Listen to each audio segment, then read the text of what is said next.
This is the Happy Hour Network. Pay attention, son. This is for your own good.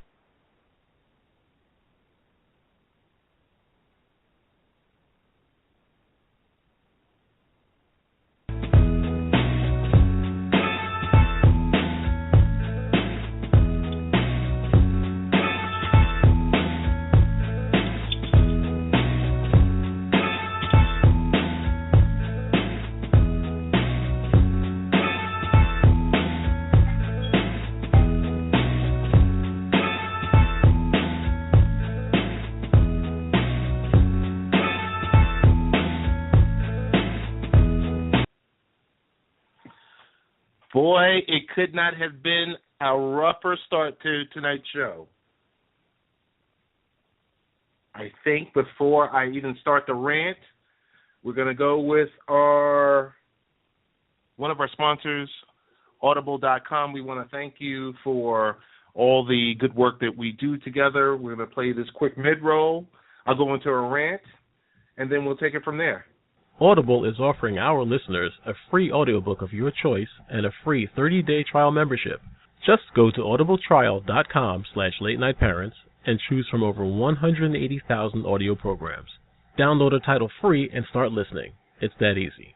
Go to audibletrial.com/late-night-parents. That's audibletrial.com/late-night-parents and get started today. Why Audible?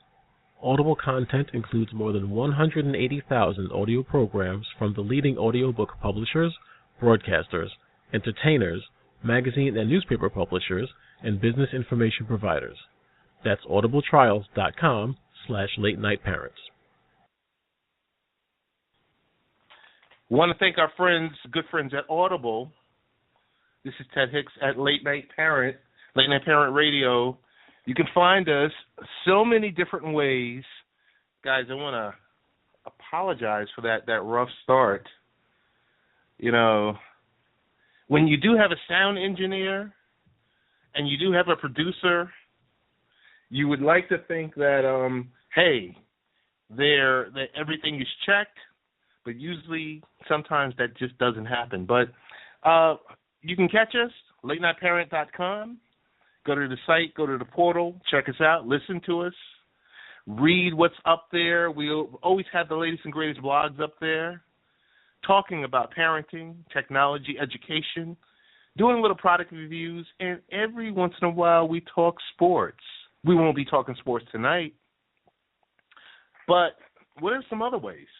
You can catch us on Twitter, twitter.com, Late Night Parent, or you can follow me if you dare to, if you're tough enough, and you can handle my tweets. I'm Real Ted Hicks on Twitter. Find us on facebook.com/Late Night Parents.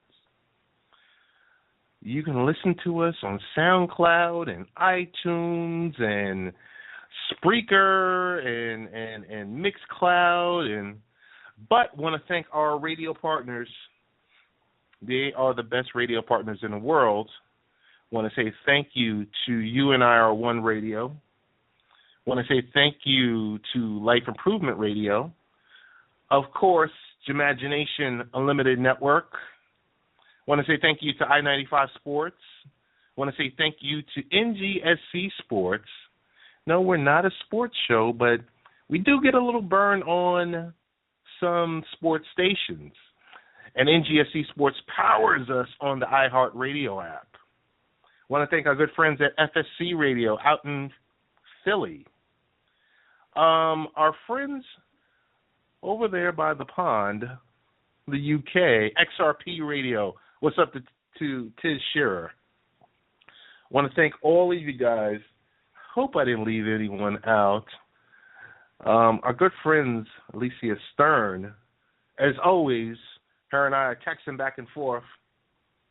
Shout out to 247. Going back and forth, talking about guests and everything else like that. There's so much to cover, but we have someone in the queue right now. I want to be cognizant of that this person is in the queue. But I do want to mention that we had a great week, as always. Blessed. Had a great week. Always enjoying ourselves. Enjoyed myself at Star Wars. we'll talk with Star Wars with our two guests for tonight. First in the queue is my good friend and yours, Rebecca Berman. Rebecca and I have been talking on and off for months, sending tweets back and forth, is talking.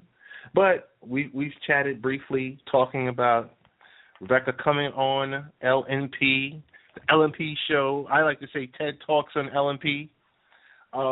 Really excited to have her up in the queue. She's coming on in the next 30 seconds. I don't know where else to go. We've got like I said, we got so much to talk about. Want to thank our sponsors. Well, the people are not quote-unquote our sponsors, but folks that are in our corner. Want to thank our good friends at the WWE Network. Want to thank one of these wonderful authors has just written a book on sexual addictions. We're going to have them on in 2016. This is our next to last show. I'm going to stop talking. I'll decrease, and I'm going to allow my guest to increase because she's none other than Rebecca Berman. Rebecca, how you doing? Good. How are you tonight? Pretty good. I'm charged up. I had tech difficulties, and Rebecca, it's pretty hard because I've been in IT for 20 years, and I'm having technical difficulties. Oh, no. I think it's something that never ends. It really doesn't. It really doesn't. But less about me, more about you, because the one special thing I say about Late Night Parent is I usually, at certain times, I turn my mic off because the guest is the star of the show. And I want to learn about the cooler. I want to learn about what has inspired you. But before we do anything, I want to welcome you. Thank you for joining us. You took the time out of your evening. You could be doing anything. You could be at the mall right now, doing some last-second shopping with the rest of the crazy people out there. Yes, exactly. But thank you so much for having me on tonight. No problem. As I like to say, because my show's called The Cooler, this is very cool. So tell our listeners about you, your inspiration, the cooler, what's on the horizon for 2016. I'm hitting the mute button, and there you go. Okay. So a little bit about me. I've done a lot of lifestyle reporting, and I love listening to people's stories and adding a little bit of humor into my stories that I report on. And I was blogging for a long time and still do. And I'm passionate about food amongst many other topics. But that was kind of how I got my start. And from all the lifestyle reporting I was doing, I realized that I really wanted to have my own interview show. And there is the birth of The Cooler. So The Cooler is a colossal cooler. It's kind of like my sidekick, my shtick, so to speak. Okay. And I pull different unpredictable things out of the cooler as I'm talking to my guests.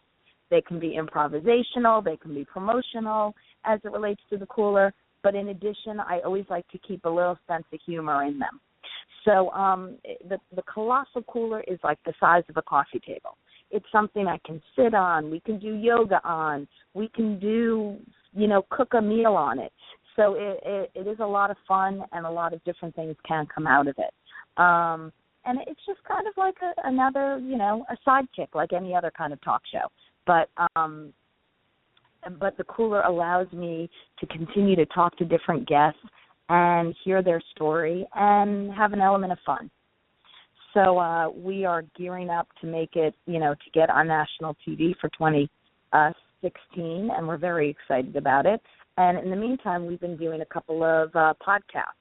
So, we can still get our word out there about the cooler. Hey, Rebecca, I got to jump in here and say, where can I find the podcast?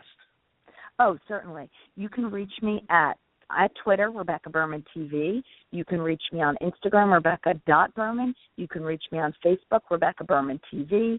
You can reach me at my website, RebeccaBermanTV.com.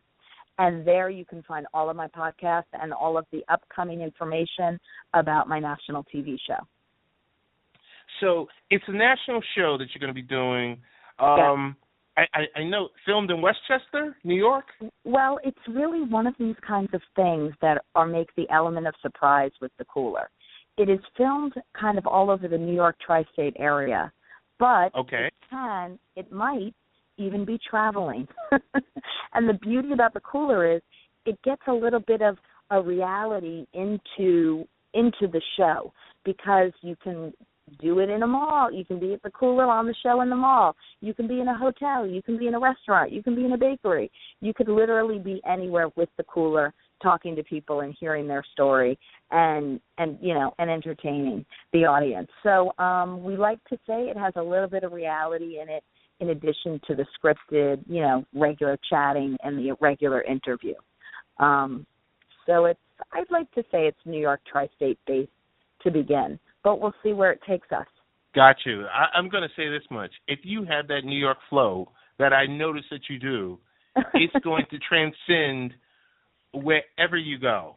So that's going to be great about it. Yes, I agree. It is a novelty idea. Something no one else is doing. That really is. So I gotta throw something out here, because this is the cooler. This is Late Night Parent.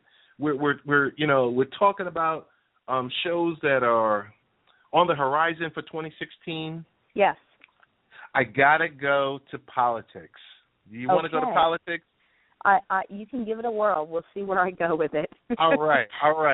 I'm just gonna throw out here. Okay. Tell me your thoughts about the comment that was made, that the disgusting comment that was made by one Donald Trump, and I'm going to stop because you're going to say which disgusting comment that was made. Well, if you're referring to the one that they kept referring to on the news in the last 24 hours, I still have yet to hear what the comment is he made about Hillary in her last campaign event against Obama. They keep referring to it, but they never say what it is that Trump said. Yes. Okay. And do you know what it is that he said, or is it only me who's in the dark? No, well, kind of on this one. He used a certain word that was inappropriate, right? About Hillary, and I was just, kind of sitting there saying, okay, when does this reality show stop? Right. He's so out there, and just like when you're looking at politicians, he doesn't resemble one. He resembles, certainly an outspoken CEO of a company. He, resembles an outspoken individual with a huge following, but he doesn't strike me as the person I want to look up to politically. And, that's just, again, my opinion. I'm not a very political person. I don't get that involved. As you could see, I didn't even know what the thing is that he said. Right. I really didn't dig further to figure out what it was. But, I do understand his appeal to the people out there that are just so fed up with the world, and they always are looking to blame people for problems, and they don't see the light and understand that, you can control your own destiny. And he speaks to all of those people that don't feel they can control their own destiny and like to blame things on other people. And there's always a population of people like that out there. I'm just not from that world. So politically, that doesn't help me. So if you get what I mean. I got what you mean, and I'm totally with you on that one. I've got to change it up a little bit. I'm going to say to you something I tweeted out to you a few minutes ago. I'm sorry. Yeah. Oh, I don't. Am I coming through clear or no? Yeah, no. I hear you. I just didn't read the tweet. No, it's okay. Oh, no, okay. What I tweeted you was, could you tell me your best Christmas present that you've ever received? Oh gosh. Well, it's kind of Christmas. I kind of celebrate it. I kind of don't. Okay. But if I'm to think of one that I've ever received, I have a sister-in-law who's Italian, and she celebrates Christmas. And I would say just sharing Christmas with her and her mom over the years was a really special Christmas present, because it is not, I wasn't brought up celebrating Christmas. It's not something I normally have done in my life. So I think that's my present, probably the best present I've ever gotten, spending time with family who does celebrate Christmas. And it is, a really special day and holiday, and it's a beautiful thing to be a part of. See, and that's the trick in my question, Rebecca, was, a lot of people would think it's something specific. It's right, like I got an a sweater. Well, it could be that. I will say, you get to a certain point, and I think material things, they don't matter. They don't. They matter, but they don't matter. It's like, what was the best gift you ever got? I don't know what the best gift I ever got. I think my life has gone much further than just like a material gift. Right. Right. So it's kind of. It's so funny because I kind of, the older I get, I'm in my mid-40s now, and I kind of sit there and say, okay, I look at my kids and I say, okay, when they were younger, Christmas was about 5 minutes. Right. They're sitting there, they're tearing apart the gift wrapping paper and everything else like that. And once they receive the present, and then I don't want to say 30 days later it's broken, but but it is. If I do go back in time, I will tell you, I once got a Barbie dream house for the holidays, and I will say I loved that Barbie dream house. It had the elevator, and it had the 3 different floors and the furniture, and Barbie would sit on the couch. I mean, that, was like it for me. I remember when I was a kid. I remember when I was a kid, and I was received a train set. And we were sitting there, my father and I, and we're sitting there and building the train. No, it wasn't a Lionel train set. So everyone listening, no, it wasn't some $10,000 train set. No. It was something you get out of Toys R Us. Wait, was it Thomas the Tank? No, it wasn't that. But that's kind of, I kind of think back to things like that. And as I get older, I'm like, it's so different, because right now, like my wife and I, she's like, oh, what do you want for Christmas? And I was like, nothing material at all. And I kind of get that strange look. Right. Because I'm like, no, I'm serious. Well, it's like, you can't remember what the things are that you got. So I feel like, it's always fun to get presents. Everyone loves that. But, when you think about it, like just briefly, you're like, I don't know, maybe I got a really nice bracelet I liked, but when you think of something like a time in your life, and I like, you and I are sitting here chatting about it, I'm like, that Barbie dream house was just really everything. Oh my goodness. So Rebecca, tell me, either within your podcast or within your first season, what type of stars, what level of stars are you looking to have on your show?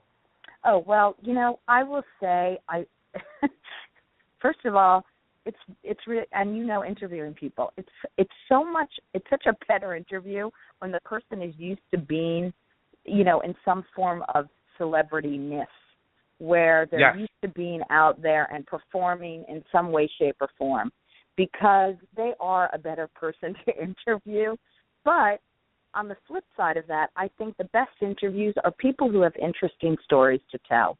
And whether it be a celebrity, whether it be a chef, whether it be someone who wrote a book, whether it would be, a spiritual thinker, whether it would be, a woman who's made great breakthroughs just because I'm a woman, a woman who's made great breakthroughs in her career. I love all of that kind of, and I love any type of singer, anyone who can sing. I love people who can sing, love people who are comedians. Those are all the different categories that, I really get excited about interviewing. But I got to tell you, I can find a story in just about anyone, and I enjoy it. So it's just like part of my nature. It's not even something I have to work at. I hope that kind of answers your question. Oh, it does. I do have one more professional question to ask you, but I just want to let everyone know you're talking to Rebecca Berman. This is Late Night Parent. You can find her on Rebecca Berman TV. .com, or you can follow her on Twitter, Rebecca Berman TV, or the public figure. I mean, I did a quick search, and I pulled your name on Facebook, Rebecca Berman, public figure. I was like, no, well, you know what? That's cool.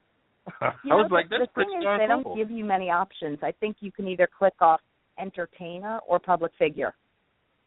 So I think when I first did it on Facebook, I wrote public figure. But now that was probably, a year and a half ago, and I really do need to switch it because I think it's more entertainer than public figure. Got you. But it's kind of comical. Everyone makes fun of me, so it's a good reason to, to laugh. No, that's great. That's great. So tell me this much. Two things. Yeah. The first thing I'm going to ask you is, where are you located? So you're going to be doing shows, I know nationally, but do you see that you're going to be doing shows in the 5 boroughs? I am based out of Westchester, but I do a lot, like one of the episodes we filmed for the TV show The Cooler, we filmed in Ridgewood, Queens. So, I definitely get around the boroughs, so to speak. So, great. You never know where I might turn up with my cooler. When did you come into Long Island? We haven't gotten there yet, but we might. When you come out to Long Island, you let me know, because I'm right here in Uniondale, Long Island, not far from the Nassau Coliseum. But the question I had for you is, tell me about the time when you had to carry an interview. How tough was it, when you get that person that you're interviewing and they just lock up? Yep. And they're just like, yes or no, and you're just like, right. Oh, my God. Well, I got to tell you, I actually did a little bit on somebody's TV show thing, and I was the person they were interviewing, and it was like a little food segment. And I got to tell you, they didn't know anything, like they didn't know what to ask me or how to handle anything. I just started improvisationalizing the food I was doing, and I was making up stuff as I was going along. And I think that probably was my toughest interview, even though somebody was interviewing me, because I really felt I had to carry it. I had to turn it into a whole segment. And that's been my biggest challenge, that interview, because I don't know what happened with the host. They were kind of sick that day. It seemed like they didn't really know what they should be talking about, and I just carried the whole interview. I love doing improv, and I love making stuff up. So those are my fortes. So I literally could be talking to someone who has nothing to say, and I'll turn it into like a whole funny bit. I think I have a caller. I'm going to see if I can bring him on, okay? Sure.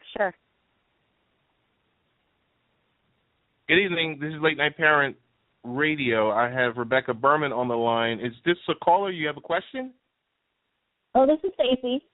Stacie Face. I was calling in. Hey, Stacie, how you doing? Okay, I'm you're in the good. queue, all right?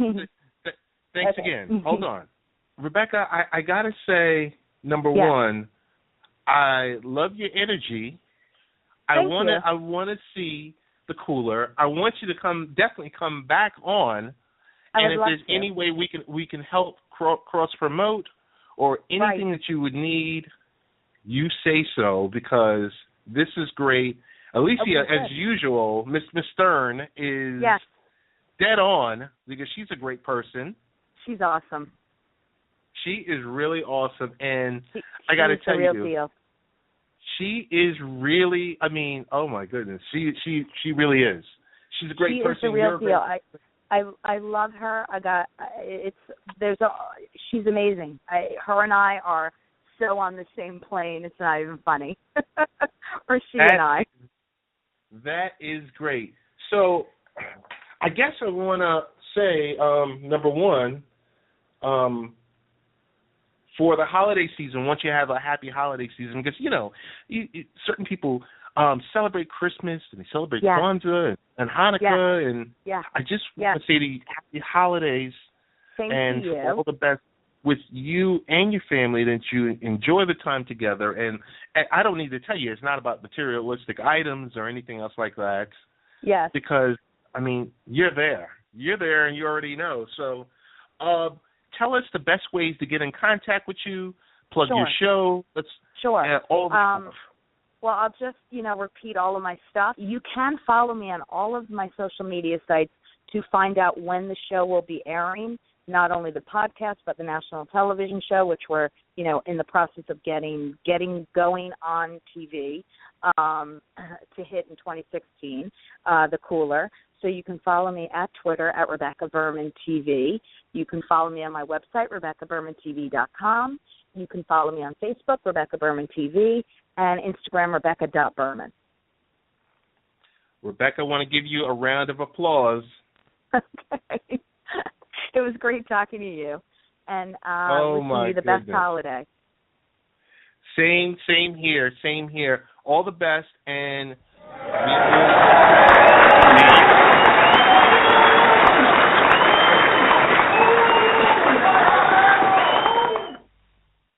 well, a little late, a little slow. I told you it was coming. I'm like, okay, you up the audience. Come on.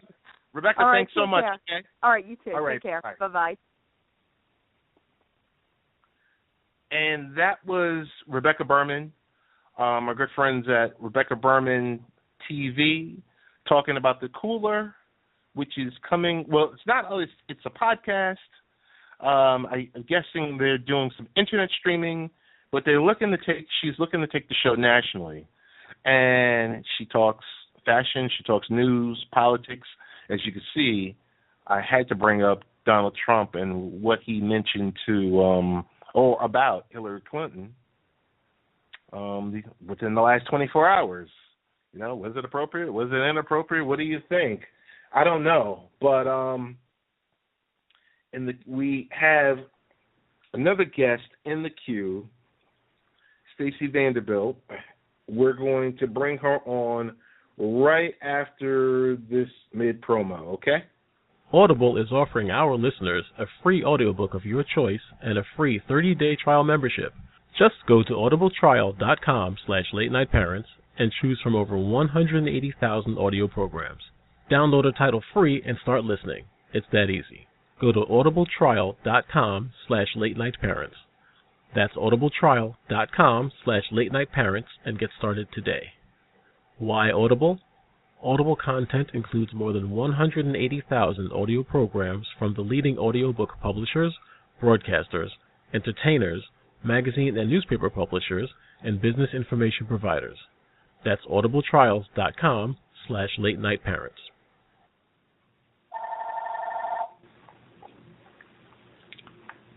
And as we start, the phone is ringing.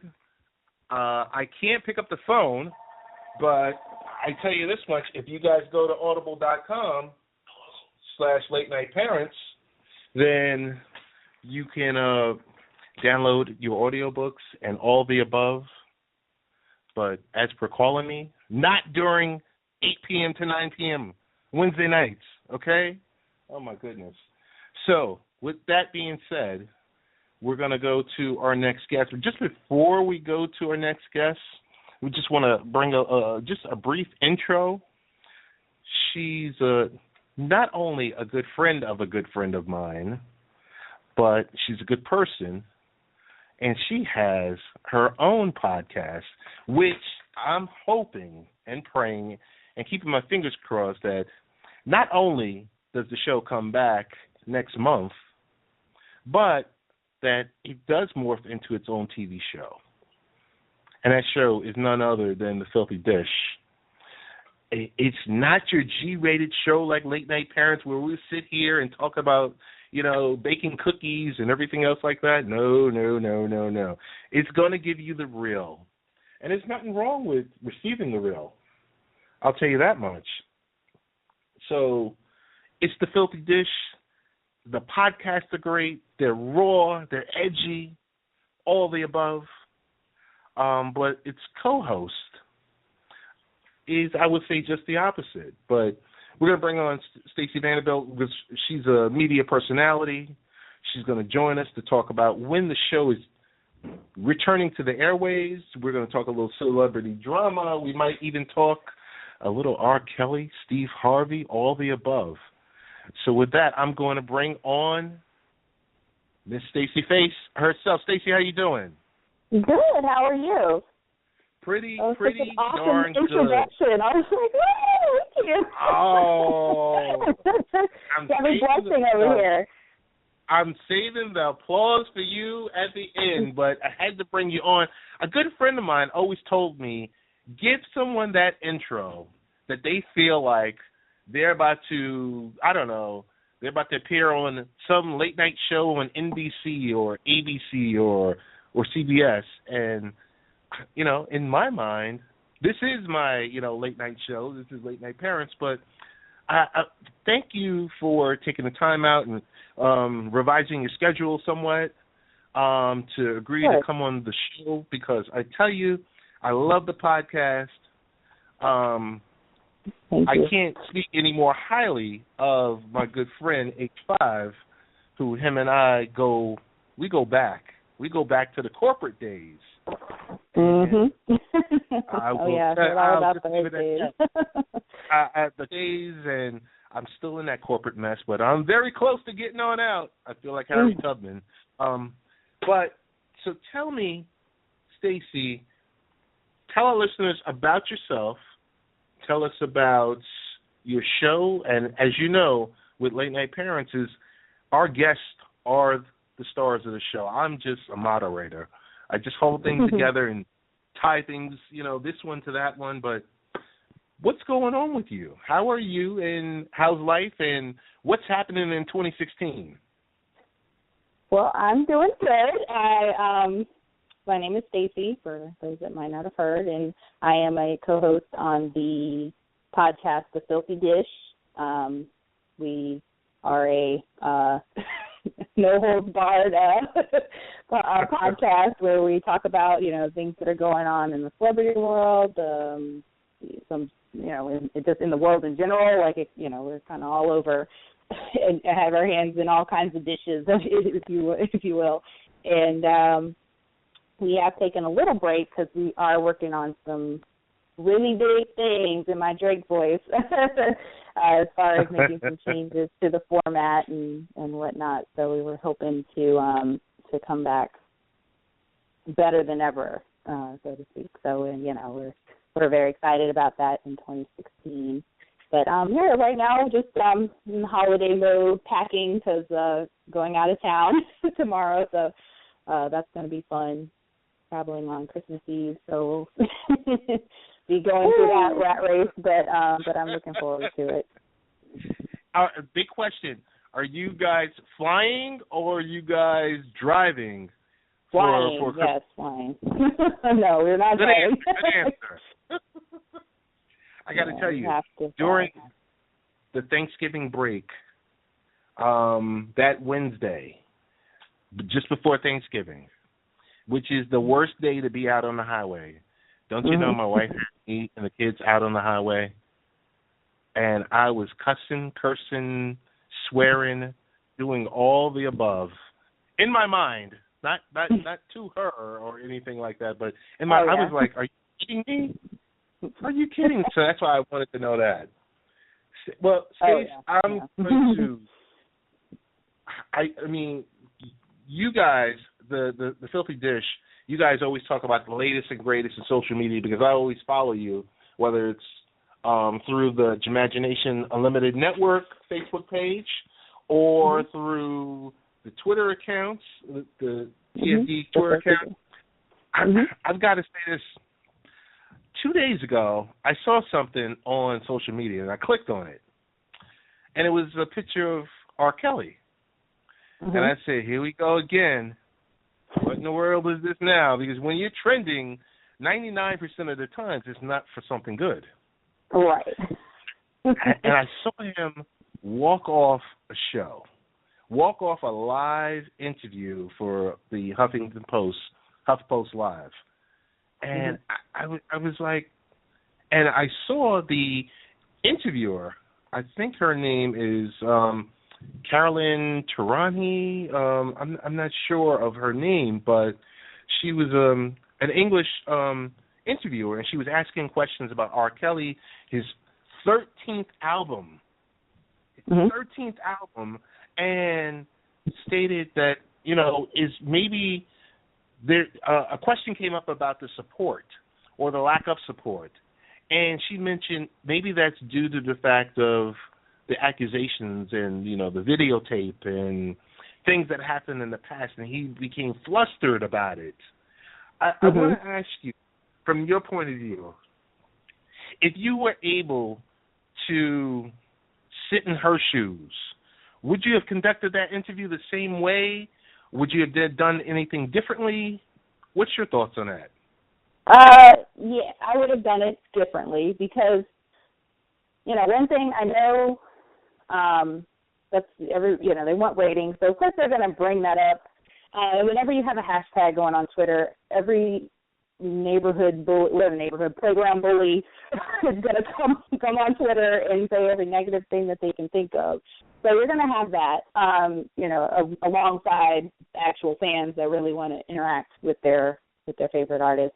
But yeah, I would have definitely tried to spin it a different way. It seemed like she got flustered as well and started trying to talk over him and make her point, and then he wasn't backing down, and so she was getting a little unraveled, and it was obvious, and he took it, was able to just, in the interview, because he has the right to not want to, deal with, if he doesn't want to answer those questions related to that, which is, obviously it was about his album, not about his personal life, but that's always going to come up, obviously, when you're a star and you had some kind of personal drama. And that's putting it very, very lightly for him. Right. But, I would have maybe backed off. I would have backed off and said, okay, well, then let's go, and keep the interview going. Because then you lose, if the person walks out, then you're done. You have to try to keep the person engaged. It's part of I feel like that's part of your job as an interviewer. You need to, do your research on the person as well, try to ask them all the questions, but if they don't want to answer those, then you have to try to find other ways to ask things instead of trying to argue with them. It was almost like she was arguing with them, so part of what made it funny to watch, because it was like, oh, wow, she's getting upset with him too. So she seemed like she was ready to tussle. She seemed like she was ready to tussle with him, and I'm like, oh, okay. She's not backing down. I'm going to ask these questions, and you're going to answer them. And I was like, okay, calm down. That's not how this works. And when you started asking her about if she gets drunk and does she drink and does she get drunk and is she falling all over the place and doesn't know except not knowing where she is, and she was like, I don't understand this line of questioning. He was like, exactly that way. I don't understand your line of questioning about my personal life. That was funny. There's two things. Funny all around. There's two things here I want to talk about. One, he mentioned the lack of support. He sold 54 million albums. What lack of support? And I couldn't stop laughing when he said, I'm about to leave and go to McDonald's and go get a McRib. And hopefully they're selling it right now. Yes, he's silly. But, I never was a big R. Kelly fan to begin with. And then once the tape came out, I know that was a long time ago because it was like my freshman year in college, but and I won't say what year that was, but it was like, the tape came out and then the allegations, and then it was just like this flood of all this stuff, and I was like, oh man, this dude has a problem. And then I didn't even know at the time until then that he had married Aaliyah. When she was 14 and he was 28. Mm-hmm. I was like, oh, he has a problem. I was like, okay, that's not, this is not just some, mistake where he just didn't know that the girl was underage or whatever. This guy knows what he's doing and not good at all. And he needed to be properly, I feel like he just got off with a slap on the wrist. He never even was prosecuted, or, he didn't get convicted of anything. And I thought that was pretty foul. And then he went on to make music for a long time. He came out with multiple albums, and people continued to support him. And I was like, what? This guy is like, really? When you listen to what he's singing about, it's like, wonder what he's visioning when he's singing these lyrics. It's like, oh, I can't relate. I have an issue. My issue is with him is, I think, number one, he isn't the first superstar to hurt young women. I mean, there's a disgusting line of here, from Jerry Lee Lewis to Chris Brown, entertainers or directors such as like Woody Allen. They've all done damage to young women, and for the most part, they've all, since they have a craft or they have a talent, they're able to continue practicing that craft. Which is, it kind of shows, men, it shows that how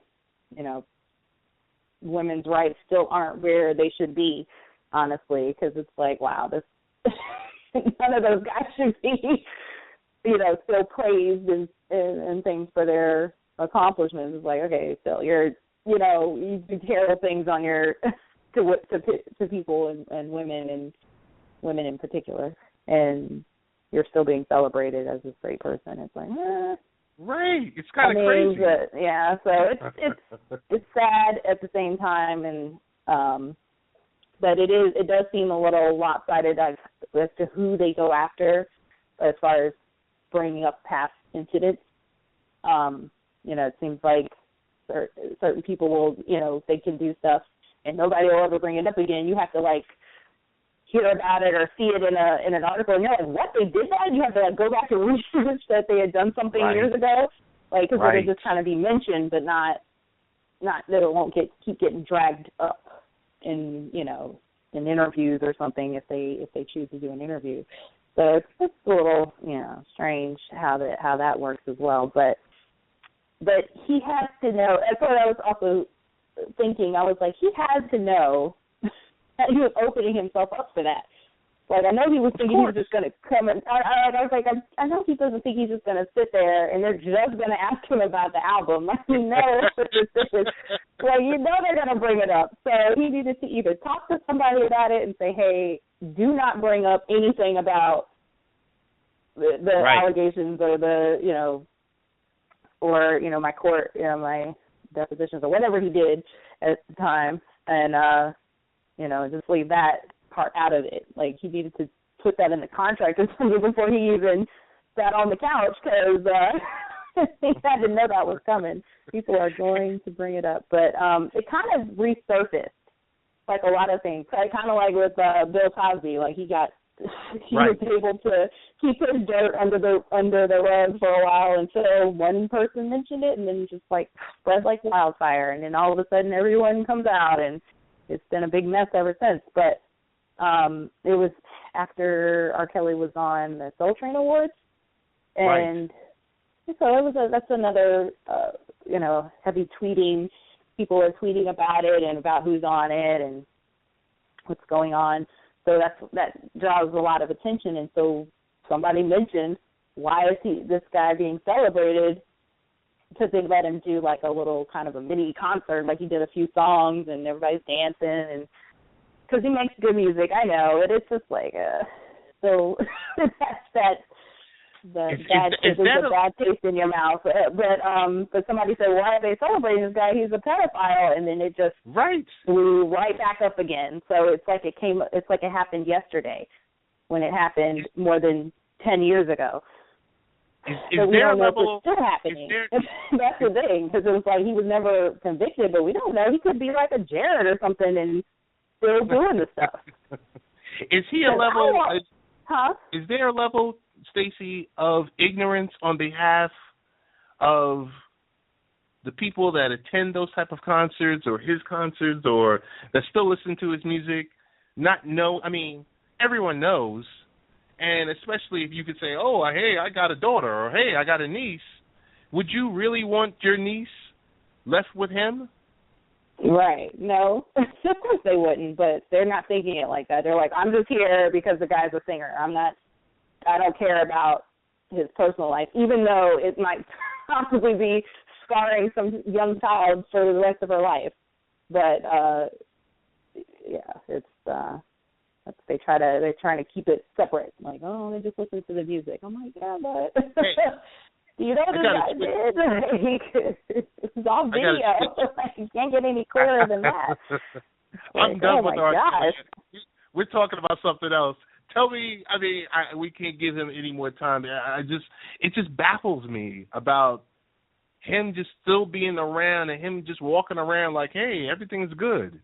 I'll never forget.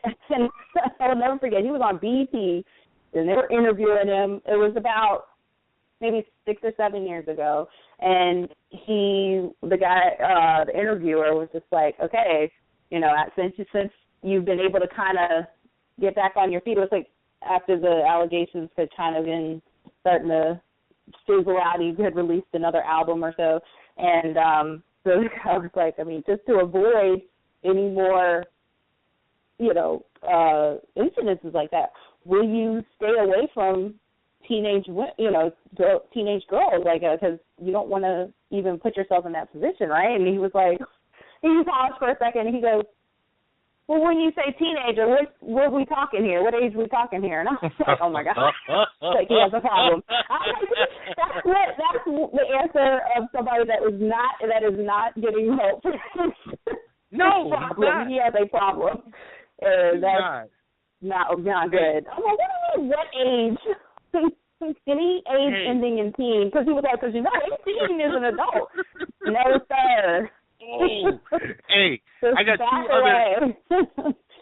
got two other questions to ask you. One, what has been, number one, like my first guest, I wasn't sure if they celebrated Christmas or not. So my question to you is, what was the best gift that you've ever received? Ever.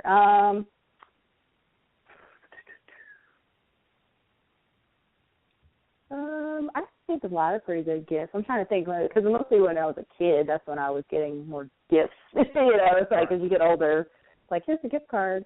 Let me see. I would say when I got the Barbie house and she got in the convertible, that was I'm a big Barbie fan, and I still have Barbie, so I'll admit. And I got the Barbie house and her car, pink convertible. I was in heaven. Hey, if this was the Filthy Dish right now, if we were on the Filthy Dish right now, and I said to you, and of course I'm playing the role of H5, and I would say, Stacie, there were 6.2 million people that watched the beauty pageant on Sunday, and after the Steve Harvey gaffe, there were 6.3 million people that tweeted about it. Mm-hmm. What's the deal? Did Steve Harvey hit a grand slam? Because I'm hearing about some multi-year deal he's signed. What's your take on that? That was a ploy to get people to watch the Miss Universe pageant again. I'm like, who's watching that? I was like, I didn't even know it was on. It was like, I didn't even know it was on until the next day when they said, oh my God, Steve Harvey announced the wrong winner, and they had to snatch the crown off of one girl's head and put it on the other one. I'm like, what? So that's the only reason that interested me in it. So he did the right thing by getting people back interested in it. It's probably falling off. Oh my goodness! I got to say this much. Steve, he does it from Family Feud to his radio show to the talk show. I didn't take a look at the screenshot of the cue card where it said the winner or whatever the case is, but I'm like, all right. I think it was a heck of a media ploy. I'm probably wrong about it. Yeah. I'm always like, I always have a conspiracy theory about everything, so I'm like, Like, we just pulled it from Donald Trump, so they already were missing the Trump factor of it as far as the money. Yes. So they're like, how can we get people to be back interested in this, because we're not going to have the money to advertise it, because I sure didn't see any commercials about it, or like, hey, this ad is coming on. Nothing, no banner on Yahoo, nothing. I was like, well, I didn't know this was on. So they had to do something. And, hey, Steve Harvey brought it on back with his bumbling self. But, hey, he's doing his thing. I can't be mad at him. No. So when he walked back out, it was like, oh, man. It was like, oh, I'm so sorry. I read this wrong. She was celebrating.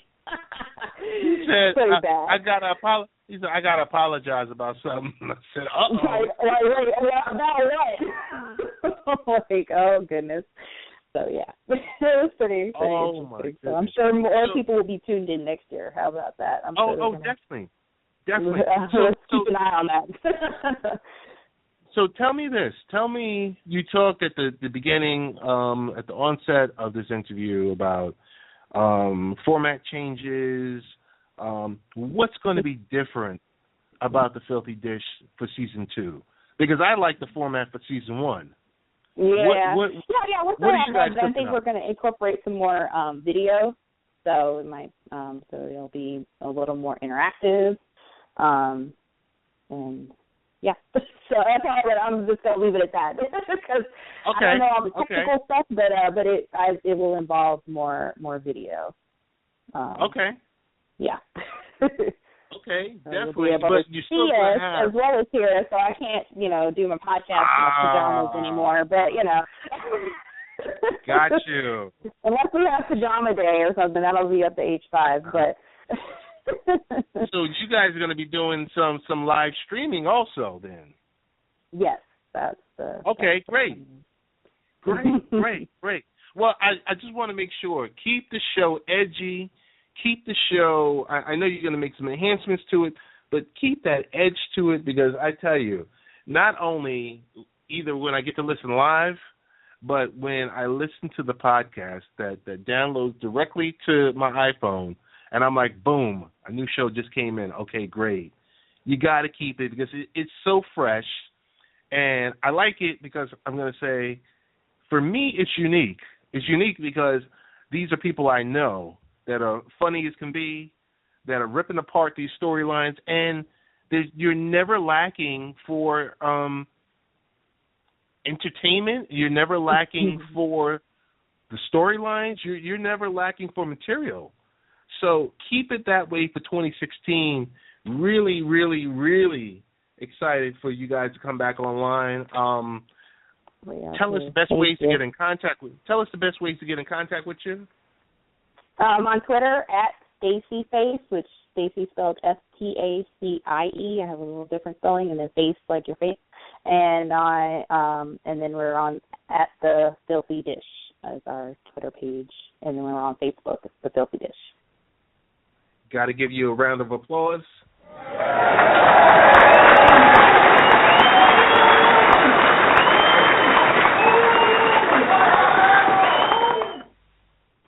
Now the last time I said a round of applause to the previous guest, it didn't happen. It happened like 10 seconds later. I was just like, okay. Well, you're coming, I promise. Your applause is on the way. Oh, my goodness. Thank you. Happy holidays, Merry Christmas, Happy New Year, Happy Kwanzaa, and have a safe trip. And definitely want to get you back on in 2016, and looking forward to hearing the show. All right. Thank you so much. So you tuning in. How's it going? All right. Thank you, Stacie. All right. And that was Stacie Vanderbilt. So we're getting ready to wrap up. We got one show left prior to the end of the year. I want to say thank you to Rebecca Berman, Stacie Vanderbilt. We're going to talk a little internet streaming next week. Got a couple of guests on. We're going to talk with, I think we might do a 2-hour show next week. I think so. Just to end off the year right. Want to thank everyone that's listened. Thank you for our overall support, and we say good night.